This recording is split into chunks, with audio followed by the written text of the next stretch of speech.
Découvrez l'histoire bouleversante d'Efana, une jeune fille rejetée par son propre père, qui a dû affronter l'adversité seule pour protéger son enfant.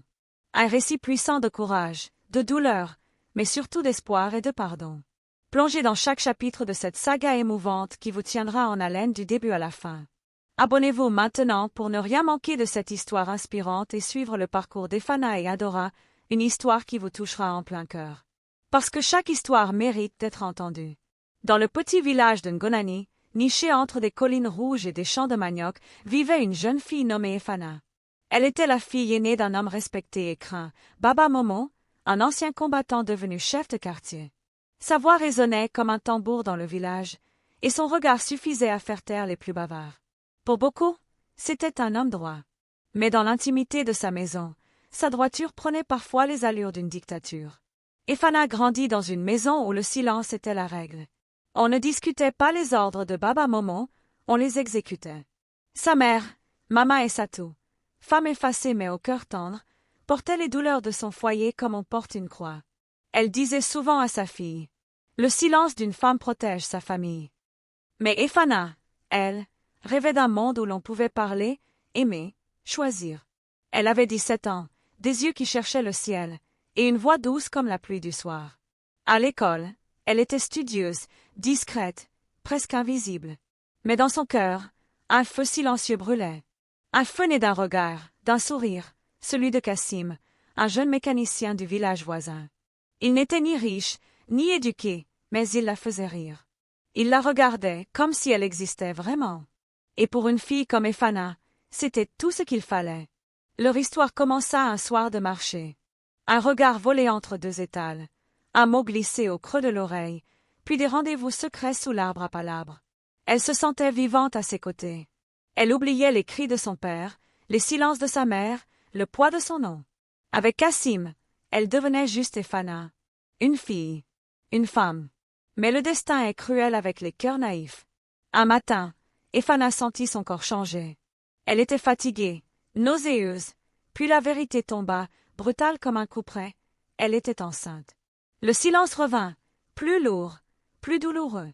Pendant des jours, elle garda le secret, priant pour un miracle.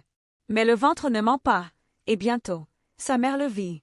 Elle la prit à part, dans la cuisine, les yeux remplis de larmes. « Qui t'a fait ça, ma fille ?» murmura-t-elle, la voix brisée. Efana voulut parler, mais sa gorge se serra. Comment expliquer à sa mère qu'elle avait aimé? Qu'elle s'était sentie libre, juste un instant? Que ce n'était pas une faute, mais un choix de cœur. Le soir même, Mama Essatou en parla à son mari. Et le tonnerre éclata. La fumée du feu de bois dansait dans la petite case alors que Baba Momo rentrait chez lui, les traits tirés après une longue journée de palabres au village. Mama Essatou, le cœur lourd, l'attendait, tremblante, tenant entre ses mains le secret qui allait briser leur monde. Dès qu'il franchit le seuil, il vit la tension dans la maison. Son regard s'arrêta sur sa femme, puis sur Efana, assise dans un coin, la tête baissée, les mains nouées sur ses genoux. Mama Essatou prit une profonde inspiration, les mots accrochés dans sa gorge, et dit d'une voix tremblante. « Baba Momo, notre fille, elle est enceinte. » Le silence fut comme un coup de tonnerre. Baba Momo se raidit, ses yeux noirs flamboyèrent d'une colère froide et terrible. Il s'approcha d'Efana, la toisant avec une telle dureté que la jeune fille recula instinctivement. « C'est vrai ?» demanda-t-il, la voix basse mais menaçante. Efana releva les yeux, ses prunelles baignées de peur mais aussi de courage. « Oui, papa, c'est vrai. » Le souffle de Baba Momo se fit court. Il ressentait une douleur sourde, celle d'un homme trahi par sa propre chair, par ses propres valeurs. Pour lui, Efana avait souillé le nom de la famille. Il n'y avait pas d'autre choix que la punition, la séparation. « Tu as apporté le déshonneur dans cette maison, dans notre nom. Je ne peux pas garder une fille qui se conduit ainsi. » Sa voix résonnait comme un couperet. « Tu dois partir. Maintenant. Tu n'es plus la bienvenue ici. » Les larmes de Mama Essatou coulaient sans retenue, suppliant son mari de faire preuve de compassion. « Mon mari, elle est encore notre enfant. Donne-lui du temps. Pardonne-lui. » Mais Baba Momo secoua la tête avec fermeté, son cœur durci par des années de tradition et d'orgueil. « Non, Essatou. Ce qui est fait est fait. Elle doit partir. » Efana sentait son monde s'effondrer autour d'elle. Sa maison, ses racines, ses rêves d'enfance se brisaient en 1000 morceaux. Sa mère la prit dans ses bras, la serrant fort, tandis que Baba Momo sortait, frappant la porte derrière lui. La nuit fut la plus longue qu'Efana ait jamais connue. Elle ne dormait pas, écoutant les bruits étouffés de la maison familiale, sentant l'ombre de son père s'éloigner. À l'aube, le verdict fut clair. Efana devait partir. Sans un regard en arrière, elle rassembla ses maigres affaires, sa vie désormais suspendue à un fil fragile. Dans la cour, les voisins chuchotaient, les regards lourds de jugement. Le village, qui autrefois l'admirait pour sa douceur, la regardait maintenant comme une paria. Elle marcha seule, les pieds nus, le ventre arrondi sous le poids du secret et du rejet. Derrière elle, la porte de sa maison se fermait pour toujours. Le matin s'élevait lentement sur le village de Ngonani, enveloppant la terre d'une lumière douce et timide. Efana marchait, ses pieds nus effleurant la poussière rouge qui s'échappait sous ses pas. Chaque souffle était un poids, chaque mouvement un combat contre le vent qui semblait vouloir l'arrêter.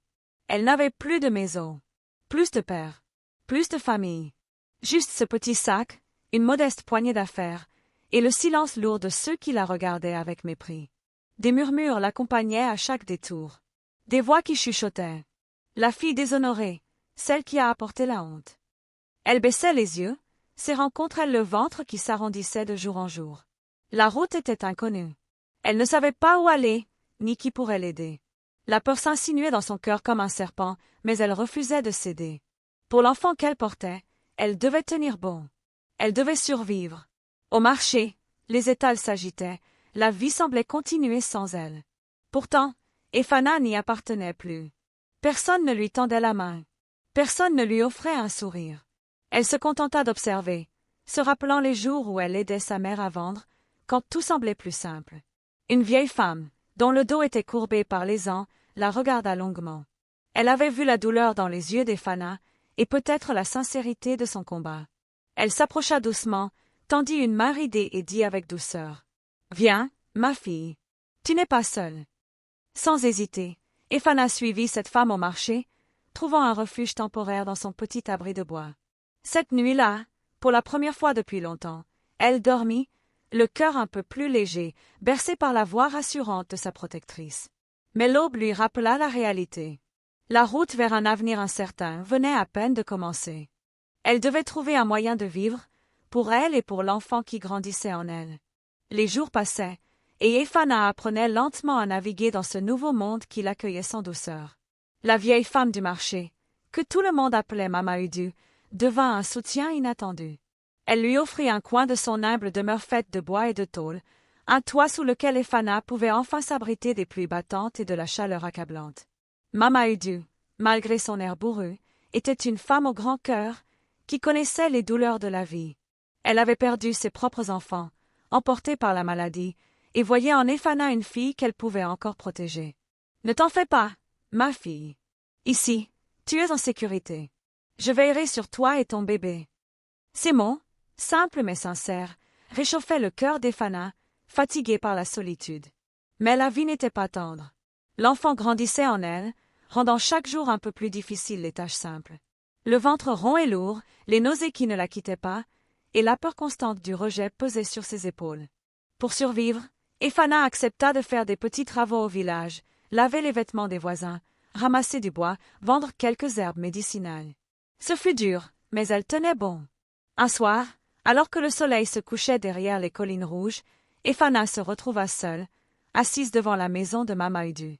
Elle regardait le ciel se parer d'étoiles, et dans son cœur, une étincelle d'espoir commençait à naître. « Peut-être que tout n'est pas perdu, » murmura-t-elle, caressant doucement son ventre. Cette pensée lui donna la force de croire que malgré les tempêtes, la lumière reviendrait. Mais la question qui la rongeait restait suspendue dans l'air. Que penserait son père en apprenant qu'elle avait survécu? Et surtout, y aurait-il un jour un retour possible? Les jours se transformèrent en semaines, et la grossesse d'Efana avançait inexorablement. Le ventre de plus en plus rond, elle sentait la vie grandir en elle, cette petite flamme fragile qui lui donnait la force de continuer.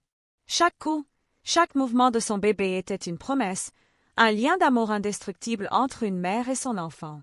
Mais la douleur physique se mêlait à la peur. Efana savait que dans ce monde, une jeune fille enceinte, rejetée, sans famille, devait se battre pour chaque souffle. Elle redoutait les nuits froides, les regards hostiles, les mains qui repoussaient. Une nuit, alors que la pluie battait contre le toit de tôle et que le vent hurlait dans les branches des arbres, Ephana sentit les premières contractions. La douleur irradiait dans tout son corps, profonde et cruelle, mais elle serra les dents, tenant fermement la main de Mama Udu, la seule présence chaleureuse qu'elle avait. Les heures s'étirèrent, rythmées par les cris étouffés d'Ephana et les murmures apaisants de sa bienfaitrice. Enfin, avant l'aube, un cri perça le silence, celui d'un bébé, fort et vivant. Ephana ouvrit les yeux, épuisée mais comblée.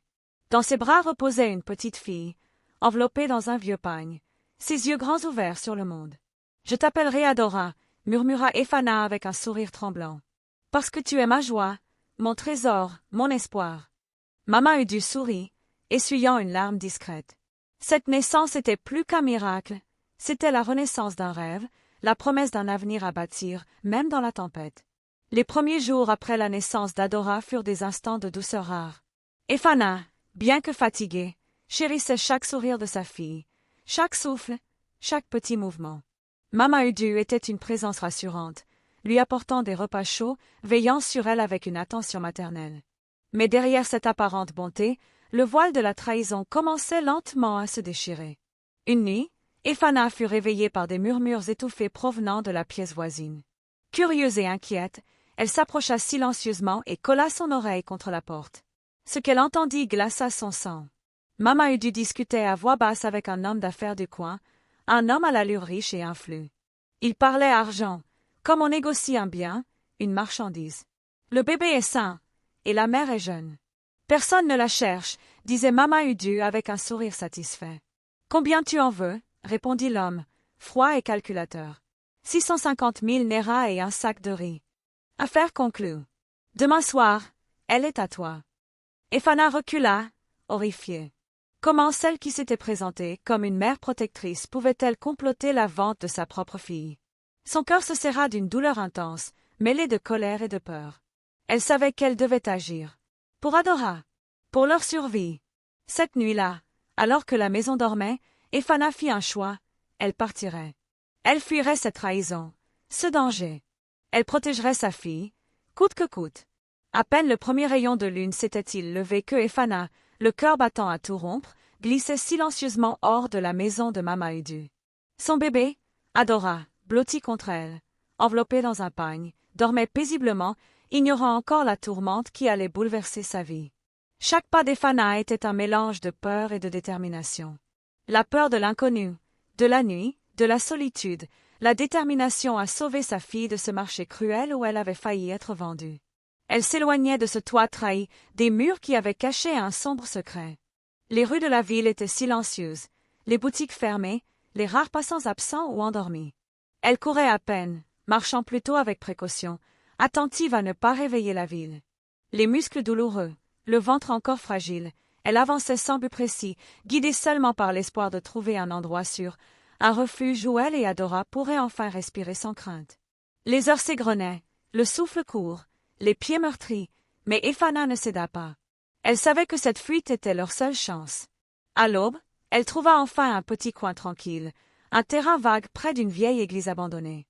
Là, elle s'effondra, épuisée, serrant Adora contre elle. Ses larmes, silencieuses, se mêlaient à la poussière du sol, tandis qu'au loin, le soleil se levait sur un nouveau jour, porteur d'espoir et de promesses. Épuisée et affamée, Ephana s'était réfugiée dans ce petit coin tranquille près de la vieille église abandonnée. Elle serrait tendrement Adora contre elle, son souffle régulier apaisant un peu sa peur. La lumière douce du matin baignait le paysage, promettant un nouveau départ. Alors qu'elle se préparait à chercher de l'aide, une silhouette apparut au détour du chemin. C'était une femme d'une quarantaine d'années, au visage marqué par les épreuves mais illuminé d'une bienveillance sincère. Elle portait une robe simple et un foulard blanc qui contrastait avec la poussière de la ville. La femme s'approcha doucement, un sourire rassurant aux lèvres. « Bonjour, ma fille. Que fais-tu ici toute seule avec ce bébé ?» demanda-t-elle d'une voix douce. Ephana, méfiante mais trop épuisée pour refuser, répondit à voix basse. « Je m'appelle Ephana. Mon père m'a rejetée, je suis enceinte. Puis, j'ai fui une femme qui voulait vendre ma fille. Je n'ai nulle part où aller. » La femme hocha la tête avec compassion. « Je suis Maman Pease, l'épouse du pasteur de cette église. Tu es en sécurité ici. Viens avec moi, je vais t'aider. Sans hésiter, Ephana prit la main tendue et suivit maman Pease à travers la vieille porte en bois de l'église. À l'intérieur, la chaleur humaine et la paix semblaient avoir trouvé refuge. Des femmes s'activaient autour, préparant des repas, des vêtements, des soins pour les nécessiteux.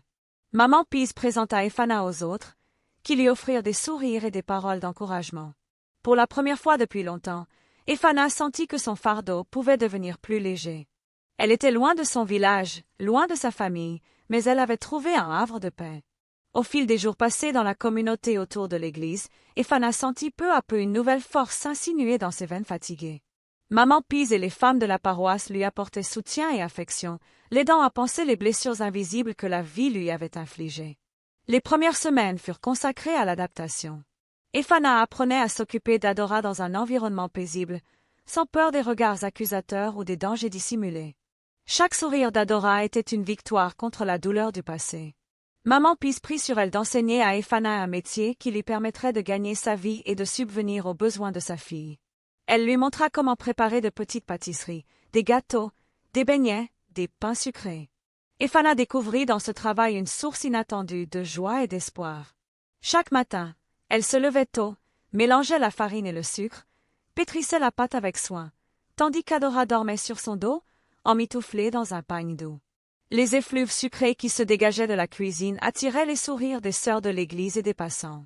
Petit à petit, elle commença à vendre ses pâtisseries devant la porte de l'église, les voisins appréciant sa douceur et son talent. Son nom, qui autrefois évoquait la honte dans son village, se changeait doucement en une promesse de renouveau. Pour Ephana, c'était plus qu'un simple travail. C'était la preuve qu'après la tempête, la vie pouvait offrir une nouvelle chance. Malgré la chaleur nouvelle de sa vie au sein de la communauté, Ephana portait encore en elle une blessure profonde, le silence imposé par son passé et la douleur de l'abandon. Chaque soir, alors que la maisonnette de l'église se noyait dans la pénombre, Ephana restait souvent seule, le regard perdu dans le vide, son esprit ramené au village d'Uzoma. Elle revoyait son père, le chef Oak, son visage fier et intransigeant, ses paroles lourdes de rejet. Elle voulait crier, hurler sa vérité, expliquer qu'elle n'avait pas choisi ce destin, que la grossesse était le fruit d'un amour sincère et d'une trahison qu'elle n'avait pas méritée. Mais elle n'en avait pas la force. Dans ces moments de solitude, les larmes coulaient silencieusement, la gorge serrée par le poids de l'injustice. Elle se demandait si un jour, son père comprendrait, s'il pourrait jamais lui pardonner, et si leur histoire brisée pouvait trouver une fin autre que le silence. Pour Adora, elle s'efforçait d'être forte, courageuse, mais au fond d'elle, une question l'assaillait. Vais-je un jour retrouver la paix avec ma famille? Cette interrogation, encore sans réponse, la hantait chaque nuit. Pendant ce temps, dans le village d'Uzoma, le silence régnait dans la maison du chef Oak. Depuis que sa fille avait été chassée, les rires et la vie avaient déserté le foyer autrefois si chaleureux. Mama Ephana, la mère de la jeune fille, portait un poids lourd dans son cœur. Chaque jour, elle priait pour le retour de sa fille, suppliant son mari de lui pardonner, mais le chef restait inflexible. La colère et la honte avaient creusé un fossé entre eux. Dans les rares moments de solitude, le chef Oak sentait un vide immense. Il repensait à la douceur d'Ephana, à ses sourires lumineux, à la fierté qu'elle avait toujours été pour lui. Et il regrettait amèrement sa décision. Les mots durs qu'il avait prononcés ce jour-là le hantaient. Il s'interrogeait, avait-il été trop sévère? Avait-il laissé son orgueil briser ce lien précieux? Mais la douleur de la trahison l'empêchait de tendre la main. Il était pris dans un combat intérieur entre son amour pour sa fille et sa peur du jugement des autres. Ce poids des regrets allait-il finir par le pousser à chercher la réconciliation? 3 ans s'étaient écoulés depuis qu'Ephana avait été chassée de la maison de son père. 3 années de lutte, de survie, de petits bonheurs et de grandes douleurs. 3 années pendant lesquelles Adora avait grandi, entourée d'amour, même si cet amour venait d'inconnus. Un jour, alors que le soleil chauffait doucement le village d'Uzoma, une silhouette familière apparut au bord du chemin menant au village. C'était Ephana, vêtue modestement, mais les traits de son visage étaient empreints d'une nouvelle force et d'une dignité retrouvée. Dans ses bras, elle tenait la petite Adora, désormais une fillette de 3 ans aux yeux brillants et au sourire éclatant. Autour d'elle flottait une aura d'espoir et de vérité. Les villageois, surpris, s'arrêtèrent pour observer la jeune femme qui revenait après tant d'années. Certains murmuraient, d'autres la regardaient avec curiosité ou suspicion. Mais ce n'était pas l'opinion des villageois qui importait le plus, c'était la réaction de son père. À l'entrée de la maison, le chef Hawk se tenait droit, le visage dur, mais ses yeux trahissaient une émotion profonde. Quand il croisa le regard de sa fille, le silence s'installa. Ephana prit une grande inspiration, et d'une voix claire et ferme, elle commença à révéler le secret qui avait été gardé si longtemps. Ephana fixa son père, sentant toute la lourdeur des années passées entre eux. Puis, d'une voix tremblante mais résolue, elle brisa le silence. « Papa, je ne suis pas revenu pour réclamer ton pardon. Je suis venu te dire la vérité. » Le chef Hawk resta silencieux, ses yeux cherchant ceux de sa fille, attendant ses mots. « Ce n'était pas un amour passager ni une erreur sans importance, » poursuivit-elle. « Celui qui m'a mise enceinte ne m'a pas aimée, il m'a trahi et abandonnée. J'avais peur de parler, car je savais que personne ne me croirait. » Elle expliqua alors, en détail, la douleur du secret gardé, la honte qu'elle avait portée seule, les nuits à prier pour que la justice soit faite. Elle parla aussi de sa fuite, des femmes qui avaient pris soin d'elle, et de l'incroyable amour qu'elle portait à Adora, leur enfant. « Je suis ici aujourd'hui non pas pour te demander de m'accueillir comme avant, mais pour que tu saches que je n'ai jamais cessé de t'aimer, malgré tout. » Les larmes coulèrent sur ses joues, tandis que le chef Hawk se tenait figé, incapable de prononcer un mot. Un mélange de colère, de regret et de confusion traversait son visage. Pour la première fois depuis longtemps, un pont fragile commençait à se dessiner entre eux, bâti sur la vérité et la réconciliation. Le silence dans la maison du chef Hawk était pesant après la révélation d'Ephana. Le vieil homme, pourtant si fier et autoritaire, semblait désemparé. Les années de colère et de fierté étaient un lourd fardeau à déposer. Dans son cœur, la douleur de la trahison se mêlait à un amour profond et sincère pour sa fille. Mais il lui était difficile d'ouvrir les portes de son orgueil et de ses convictions pour accepter pleinement son retour. Les jours qui suivirent furent un combat intérieur intense. Le chef Hawk se confia parfois à sa femme, Mama Ephana, et à son meilleur ami, Monsieur Andrew, qui lui conseillait la douceur et la compréhension. Petit à petit, le mur de glace entre le père et la fille commença à fondre, mais il restait encore un long chemin avant que la confiance soit rétablie. Ephana, de son côté, ne se précipitait pas. Elle savait que le pardon ne se réclamait pas, mais se gagnait avec patience, sincérité et preuve d'amour. Leur relation fragile s'ouvrait doucement à une nouvelle ère, une chance de guérir les blessures du passé.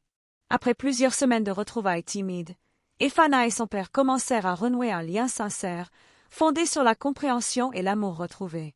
Le chef Hawk, malgré son âge avancé, fit des efforts visibles pour montrer à sa fille qu'il voulait réparer ce qui avait été brisé. Un dimanche matin, lors d'une grande cérémonie dans le village, le chef Hawk prit la parole devant tous les habitants. Il parla avec émotion du retour de sa fille, de son erreur passée et de la nécessité de pardonner pour avancer.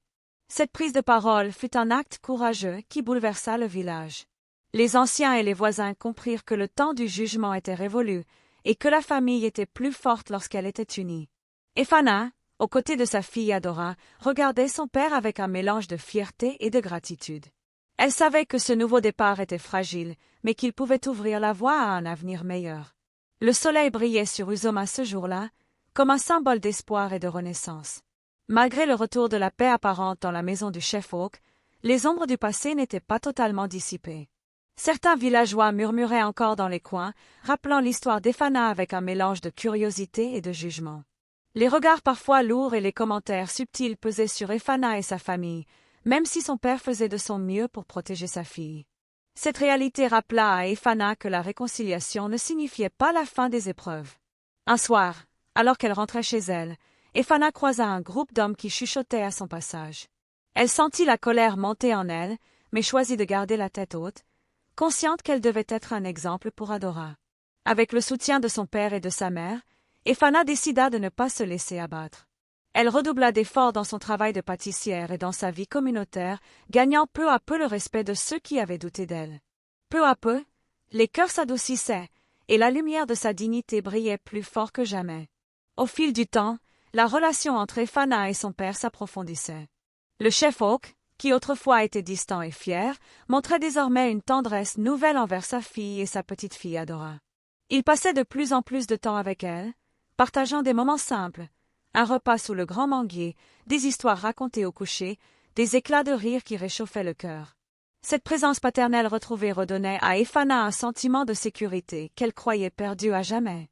De son côté, Adora grandissait dans un foyer désormais empreint d'amour et de respect. La communauté, témoin de cette transformation, commençait elle aussi à changer. Les jugements s'estompaient, remplacés par l'admiration pour la force et la résilience d'Elphana. Ce chapitre dans leur vie symbolisait la victoire de l'amour et du pardon sur la douleur et la rancune. Avec le temps, Elphana devint une figure d'espoir et de force pour les jeunes filles du village. Son parcours difficile, marqué par l'exil et la solitude, avait forgé en elle une résilience extraordinaire. Elle se consacra à aider celles qui, comme elle, étaient confrontées à l'adversité, partageant son expérience avec compassion et sagesse. Par ses conseils et son écoute, elle insufflait courage et détermination. Adora, témoin de la force de sa mère, grandissait avec fierté et confiance, apprenant à marcher sur les traces d'une femme qui avait su transformer la douleur en lumière. Dans chaque sourire d'Elphana, on lisait la promesse d'un avenir meilleur, non seulement pour elle-même, mais pour toute une génération. À mesure que les saisons passaient, le pardon devenu une réalité vivante dans la maison du chef Oak guérissait les blessures les plus profondes. Le père et la fille, liés à nouveau par des sentiments sincères, trouvaient la paix dans leur réconciliation. Cette paix se répandit dans toute la famille, apaisant les cœurs de Mama Elphana et de tous ceux qui avaient souffert en silence. Les rancunes se dissipèrent, remplacées par l'espoir et la tendresse. Elphana, forte de ce pardon, entreprit de reconstruire sa vie sur des bases solides. Elle accueillait à bras ouverts les moments de joie, mais savait aussi faire face aux défis avec courage. Le pardon n'était plus un simple mot, mais une force vivante qui transformait les vies. Les années avaient passé, et la vie d'Elphana avait pris un tournant inattendu. Grâce à sa résilience, à l'amour retrouvé de son père, et à la communauté qu'il avait finalement acceptée, elle pouvait enfin envisager un avenir serein. Adora, devenue une jeune fille épanouie, était la fierté de sa mère et de son grand-père. Ensemble, ils formaient une famille unie, bâtie sur le respect, la confiance et l'amour. Le chef Oak, désormais humble et rempli de sagesse, veillait sur elle avec tendresse, fier du chemin parcouru. Elphana, à son tour, rêvait de transmettre à sa fille la force de ne jamais renoncer, même face aux épreuves les plus dures. Son histoire était devenue celle d'un courage immense, d'un pardon sincère et d'un espoir infini. Le soleil se levait sur Uzoma, illuminant un avenir où les blessures du passé étaient guéries et où l'amour triomphait enfin.